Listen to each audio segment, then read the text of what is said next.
परिस्थितियां कहीं से भी उसके तेज गेंदबाज बनने के लायक नहीं थीं, लेकिन वह मुश्किलों के पहाड़ का सीना चीरकर दुनिया का सबसे तेज गेंदबाज बन गया।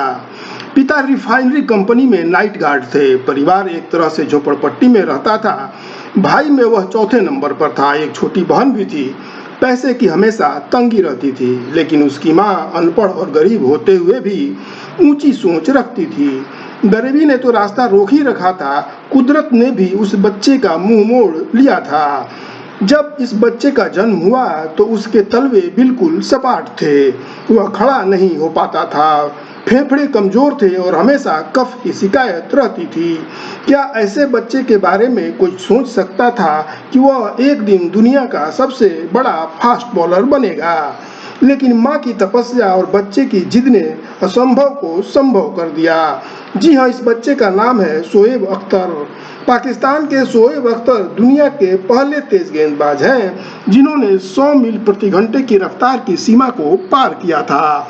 वर्ल्ड रिकॉर्ड बुक में उनका नाम 161.3 किलोमीटर प्रति घंटे की रफ्तार दर्ज है, जो दुनिया में सबसे तेज गति से फेंकी गई गेंद है। नमस्कार, मैं हूं अशोक शर्मा और आप सभी का मेरे YouTube चैनल में स्वागत है। शोएब अख्तर के पिता रावलपिंडी के मोरगा के रहने वाले थे। वे गुज्जर समुदाय से ताल्लुक रखते थे। आजीविका के लिए वे एटॉक ऑयल रिफाइनरी के एक पेट्रोल पंप पर नाइट गार्ड का काम करते थे। परिवार एक आधा कच्चा आधा पक्का मकान में रहता था। आसपास जीर्ण शीर्ण मकान थे और यह एक तरह से इलाका झोपड़पट्टी का था। शोएब अख्तर चौथे नंबर के भाई थे। बरसात में टूटे फूटे घर में पानी टपकने लगता था। शोएब की माँ बहुत समझदार महिला थी। गरीबी के बावजूद उन्होंने अपने बच्चों को पढ़ाने की ठानी। घर में कभी कभी एक वक्त का खाना नहीं बनता था, लेकिन वह बच्चों की स्कूल फीस समय पर देती थी। शोएब का बचपन कष्टमय था। गरीबी तो थी ही, उन्हें कुछ जन्मजात परेशानियां भी थी। सपाट तलवे के कारण वे ठीक से खड़े नहीं हो पाते थे। फेफड़े में कफ से भरे रहते थे, जिससे उनका दम फूलने लगता था। इसकी वजह से माँ उनकी विशेष देखभाल करती थीं। माँ की सेवा और डॉक्टरों के इलाज से शोएब की सेहत ठीक होने लगी। कुछ दिनों के बाद शोएब जब अपने पैरों पर खड़े हुए तो उन्हें खुशी का कोई ठिकाना न रहा। उन्हें लगा ये असंभव वाली खुशी है, इसलिए इसका भरपूर लुत्फ उठाना चाहिए। इस खुशी में वे घर के बाहर गलियों में दौड़ने लगे। उनकी सांस फूलती रही, लेकिन वे दौड़ते रहे। फिर वे रोज रोज दौड़ने लगे, ये जताने के लिए कि अब वे ठीक हो रहे हैं। दौड़ने में उन्हें मजा आने लगा और फिर ये उनकी लत बन गई। फिर वे ऊंचे टेढ़े मेढ़े रास्तों पर भी दौड़ने लगे। यहाँ तक कि जेठ की दोपहरी में भी वे दौड़ने के लिए निकल पड़ते थे। इस आदत के कारण उनके पैर मजबूत होने लगे और फेफड़ों में ऑक्सीजन भरने से वे भी दुरुस्त होने लगे। फिर तो शोएब अपने मोहल्ले में सबसे तेज दौड़ लगाने वाला बच्चा बन गए। पतंगबाजी के मौसम में शोएब का जलवा रहता था। जब भी कोई पतंग कटती, उसे लूटते शोएब अख्तर ही थे, क्योंकि उनसे तेज कोई दूसरा बच्चा दौड़ ही नहीं पाता था। शोएब की मेहनत से उनकी माँ बहुत खुश रहती थी।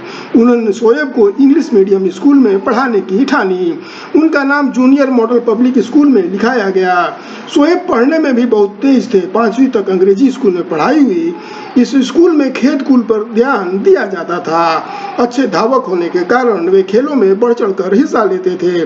क्रिकेट, फुटबॉल, दौड़ सब में हाथ आजमाते। पैसों की तंगी के कारण शोएब 5वीं के बाद सरकारी स्कूल में आना पड़ा उन्हें। हाई स्कूल और कॉलेज की पढ़ाई के दौरान उनकी रुचि तेज गेंदबाजी में हुई। जल्द ही उन्हें कॉलेज स्तर पर अच्छा तेज गेंदबाज माना जाने लगा। यहाँ तक पहुँचने के बाद भी गरीबी उनका पीछा नहीं छोड़ रही थी। पाकिस्तान इंटरनेशनल एयरलाइंस ने अपनी टीम के लिए लाहौर में एक ट्रायल रखा था। शोएब अख्तर के पास बस भाड़ा के लिए भी पैसे नहीं थे। वे लाहौर जाने वाली बस के आसपास टहलते रहे। जब बस खुली तो वे दौड़कर बस के पीछे की सीढ़ियों से लटक गए और फिर छत पर जाकर बैठ गए। इस तरह लाहौर पहुंचे और प्रथम श्रेणी क्रिकेट में प्रवेश पाने के लिए अपनी कोशिश शुरू कर दी। 1994 में उन्हें प्रथम श्रेणी क्रिकेट में प्रवेश मिल गया। जो भी उनकी तेज गेंदबाजी को देखता वह प्रभावित हुए बिना नहीं रहता। उस दौर में चर्चित बल्लेबाज माजिद खान पाकिस्तान क्रिकेट बोर्ड के चीफ थे। एक बार उन्होंने घरेलू क्रिकेट प्रतियोगिता में शोएब अख्तर को बॉलिंग करते देखा और उनकी रफ्तार को देखकर दंग रह गए। माजिद खान ने उन्हें पाकिस्तान ए टीम में मौका दिया जो इंग्लैंड के दौरे पर गई थी। इंग्लिश कंडीशन में शोएब अख्तर ने अपनी तेज रफ्तार गेंदबाजी से सबको चकित कर दिया। इस प्रदर्शन के बल पर उन्हें 1997 में वेस्ट इंडीज के खिलाफ पहला टेस्ट मैच खेलने का मौका मिल गया। इसके बाद जो हुआ वो अब एक शानदार इतिहास है। आज बस इतना ही, मुझे दीजिए इजाजत। नमस्कार।